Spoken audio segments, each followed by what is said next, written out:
भारत के बहुत ही कर्मठ हमारे होम मिनिस्टर गृह मंत्री आदरणीय अमित भाई शाह, मंच पर उपस्थित हमारे सभी साथी और उपस्थित सभी पत्रकार मित्रों, सबसे पहले मैं आप सभी का इस संकल्प पत्र विमोचन में बहुत बहुत स्वागत करता हूं और हमें बहुत खुशी है कि जिनकी प्रेरणा से इस पूरे भारत में हम लोग काम करते हैं, ऐसे हमारे प्रधानमंत्री माननीय नरेंद्र मोदी जी, इनके संकल्पों को महाराष्ट्र में यथार्थ में लाने का काम इस संकल्प पत्र के माध्यम से हो रहा है और भारत में हम सभी को जो ऊर्जा देते हैं, लड़ने की ताकत देते हैं और सामने खड़े रहकर हमारे साथ जो हमेशा युद्ध में आगे होते हैं, ऐसे आदरणीय गृह मंत्री अमित भाई शाह जी के हाथों से ये संकल्प पत्र का विमोचन हो रहा है। हे संकल्प पत्र म्हणजे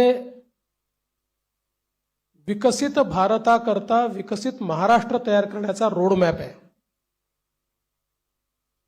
मी आपल्याला आठवण करून देतो, 2014 साली आम्ही एक संकल्प पत्र जारी केलं होतं आणि 2019च्या निवडणुकीला सामोरं जाताना त्या संकल्प पत्रातल्या कुठल्या कुठल्या गोष्टी आम्ही पूर्ण केल्या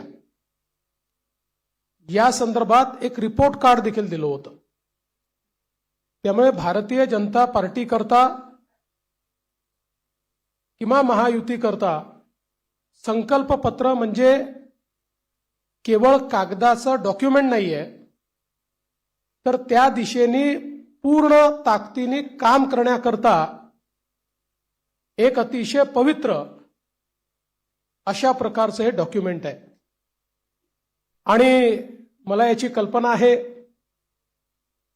आज 12 वाजता एक स्थगिती पत्र देखील जारी होणार आहे। या महाराष्ट्रामध्ये ज्यांना केवळ चालणाऱ्या प्रोजेक्ट्सला स्थगिती देण्यामध्ये रस आहे, अशा लोकांचं एक पत्र 12 वाजता या ठिकाणी येणार आहे। पण मी एकच गोष्ट सांगू इच्छितो, महाराष्ट्रातल्या जनतेचा विश्वास हा निश्चितपणे महायुतीवर आहे, भारतीय जनता पक्षावर आहे।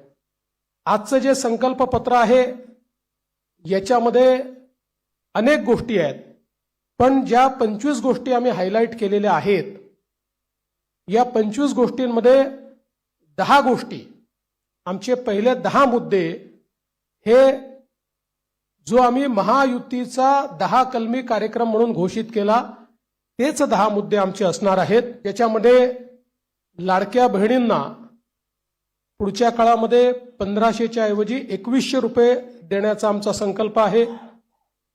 शेतकऱ्यांची कर्जमाफी करण्याचा आमचा संकल्प आहे, कारण शेतकऱ्यांना आम्ही ऑलरेडी मोफत वीज दिलेली आहे, पण शेतकऱ्यांची कर्जमाफी आम्ही करतो आहोत आणि त्यासोबत आम्ही भावांतर योजना आणतो आहोत।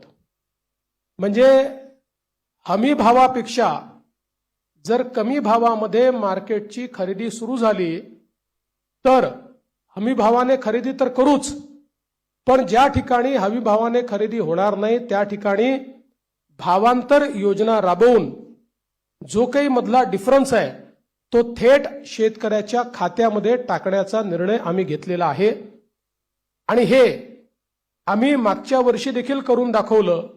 आपल्याला कल्पना आहे की आंतरराष्ट्रीय बाजारपेठेमुळे कापूस आणि सोयाबीनचे भाव पडल्यानंतर आम्ही लोकसभेपूर्वी निर्णय घेतला होता की भावांतर योजनेतून आम्ही पैसे देऊ आचारसंहिता संपल्याबरोबर ते पैसे थेट शेतकऱ्यांच्या खात्यामध्ये आम्ही दिले आहेत. आम्ही या ठिकाणी प्रत्येक गरिबाला अन्न आणि निवाऱ्याचा हक्क हा देण्याचा निर्णय घेतलेला आहे. आणि जी वृद्ध पेन्शन योजना आपण चालवतो, ज्याच्यामध्ये 1500 रुपये आपण देतो, ते 1500 रुपयावरनं 2100 रुपये आपण करण्याचं ठरवलंय. किंबहुना अशा प्रकारच्या सहाय्यतेच्या जेवढ्या योजना आहेत, मागच्या काळामध्ये महायुतीच्या सरकारने 1500 रुपये केले होते, ते 1500 रुपयाचे 2100 रुपये आता पुन्हा महायुतीचं सरकार आल्यानंतर आम्ही त्या ठिकाणी करणार आहोत. यासोबत ज्या जीवनावश्यक वस्तू आहेत त्यांचे भाव स्थिर ठेवण्याकरता आम्ही त्या ठिकाणी मार्केट इंटरव्हेन्शन करणार आहोत. येत्या काळामध्ये 25 लाख रोजगाराची निर्मिती ही महाराष्ट्रामध्ये करण्याचं लक्ष्य आम्ही ठेवलंय. आत्ता ज्या गतिशीलतेनं महाराष्ट्रामध्ये औद्योगिकरण होत आहे आणि एफडीआय मध्ये देशाच्या 52% एफडीआय आपल्याकडे आलाय, मला विश्वास आहे की 25 लाख रोजगाराच्या संधी आम्ही तयार करू. आणि त्याचसोबत 10 लाख विद्यार्थ्यांना या ठिकाणी विद्यावेतनाच्या माध्यमातून आम्ही त्या ठिकाणी नोकऱ्या करण्याकरता किंवा त्यांना रोजगार देण्याकरता अग्रसर असणार आहोत. दुसरं, मागच्या 2.5 वर्षामध्ये आम्ही सरकारी नोकऱ्यांवरचा सगळा निर्बंध हटवून जवळपास 1 लाखपेक्षा जास्त, आम्ही 75,000 घोषणा केली होती, पण 1 लाखपेक्षा जास्त नोकऱ्या या सरकारी क्षेत्रामध्ये त्या ठिकाणी दिलेल्या आहेत.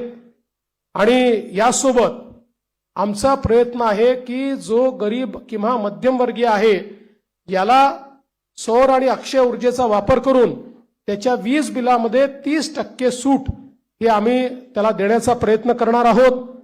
त्यासोबत सरकार स्थापनेच्या 100 दिवसामध्ये विजन महाराष्ट्र 2029 अशा प्रकारचं एक विजन डॉक्युमेंट हे आम्ही तयार करू.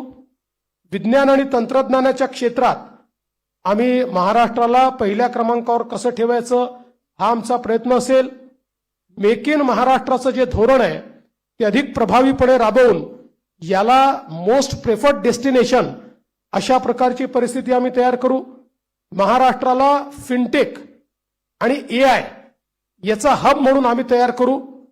फिनटेक आणि एआय मध्ये सर्वात जास्त पुढच्या काळामध्ये रोजगाराची निर्मिती होणार आहे आणि त्याचं सर्वात मोठं केंद्र हे महाराष्ट्र असेल. यासोबत एरोनॉटिकल आणि स्पेस या क्षेत्रामध्ये उत्पादनाच्या संधी आहेत, त्या संदर्भात आमचं सरकार काम करेल. आम्ही असं ठरवलंय की शेतकरी या ठिकाणी जे काही खत खरेदी करतात त्याच्यावर जो एसजीएसटी आम्हाला मिळतो तो एसजीएसटी आम्ही शेतकऱ्यांना परत करणार आहोत. त्यासोबत आम्ही शेतकऱ्यांकरता मोठ्या प्रमाणात जी मूल्य साखळी आहे ती मूल्य साखळी तयार करण्याचा आमचा प्रयत्न असणार आहे, जेणेकरून शेतमालाला त्या ठिकाणी मोठ्या प्रमाणात भाव मिळेल. 2027 पर्यंत आता महाराष्ट्रामध्ये 11 लाख लखपती निधी आम्ही तयार केलेले आहेत. 2027 पर्यंत 50 लाख लखपती निधी या महाराष्ट्रामध्ये तयार करण्याचा आमचा संकल्प आहे. अक्षय अन्न योजना ही गरिबांकरता सुरू करण्याचा आमचा संकल्प आहे. आणि या ठिकाणी महारथी म्हणजे Maharashtra advance robotic and AI training hub initiative या नावानं मोठ्या प्रमाणात लॅब्स आम्ही तयार करणार आहोत, ज्यातनं या क्षेत्रातली ट्रेन मॅनपॉवर ही आपल्या कॉलेजेसमध्ये आणि शाळेमध्ये सुरू होईल आणि पुढच्या काळात ती पूर्णपणे तयार असेल. महाराष्ट्रामध्ये कौशल्य जनगणना आम्ही करणार आहोत, स्किल सेन्सस, आणि त्या स्किल सेन्ससच्या आधारावर वेगवेगळ्या सेक्टरमध्ये कुठे इंटरव्हेन्शन करण्याची गरज आहे आणि कशा प्रकारे त्या स्किलचा वापर करण्याची गरज आहे याचा प्रयत्न आम्ही करणार आहोत. यासोबत छत्रपती शिवाजी महाराज आकांक्षा केंद्र हे आम्ही तयार करणार आहोत, ज्याच्यामध्ये कोवर्किंग स्पेसेस असतील, इन्क्युबेशनच्या सुविधा असतील, ज्यातनं स्टार्टअप्समध्ये मोठ्या प्रमाणात विद्यार्थी असो किंवा स्टार्टअप करणारे जे नवतरुण असतील या सगळ्यांना एकत्रितपणे शेअर्ड पद्धतीनं सगळ्या प्रकारच्या प्लग अँड प्लेच्या सुविधा आम्ही देऊ. त्यांना इन्व्हेस्टमेंट न करता आपला व्यवसाय हा त्या ठिकाणी सुरू करता येईल. उद्योजकांना देखील नवीन उद्योजक तयार करण्याकरता 15 लाखापर्यंत बिनव्याजी कर्ज हे देण्याचा आमचा प्रयत्न आहे. आमचे जे विविध महामंडळ आम्ही तयार केलेले आहेत विविध घटकांकरता त्यांना हे बिनव्याजी कर्ज 15 लाखापर्यंत देण्याचा आमचा निर्णय. यासोबत ओबीसी असतील, ईबीसी असतील, ईडब्ल्यू असतील, एनटी असतील, व्हीजेएनटी असतील आणि अर्थातच एससी आणि एसटी असतील, या सगळ्यांना शिक्षण शुल्क आणि परीक्षा शुल्काची प्रतिपूर्ती करायची हा निर्णय देखील या ठिकाणी आम्ही घेतलेला आहे. युवांमध्ये मोठ्या प्रमाणात फिटनेस असला पाहिजे या दृष्टीनं स्वामी विवेकानंद युवा आरोग्य आणि फिटनेस कार्ड हे आम्ही तयार करणार आहोत आणि युवांच्या फिटनेस करता एक मोठी मोहीम हातामध्ये घेऊन क्रीडा क्षेत्रामध्ये आणि फिटनेसच्या क्षेत्रामध्ये मोठ्या प्रमाणात संधी उपलब्ध करून देण्याचा आमचा प्रयत्न आहे. गडकिल्ल्यांच्या विकासाकरता प्राधिकरण हे तयार करण्याचा आमचा मानस आहे. मागच्या काळात काही गडकिल्ल्यांकरता आपण केला, पण सर्व गडकिल्ल्यांचं संवर्धन करणारं एक प्राधिकरण हे या ठिकाणी आम्ही तयार करणार आहोत. आणि ज्येष्ठ नागरिकांना प्राधान्य देण्याच्या दृष्टीनं एक ज्येष्ठ नागरिकांसाठी विविध सेवा देणारं धोरण. आज आपल्याकडे आपण अनेक सेवा देतो, पण त्या सगळ्या ज्या सेवा आहेत या सेवांचं एक एकत्रित धोरण हे तयार करण्याचा आमचा प्रयत्न आहे.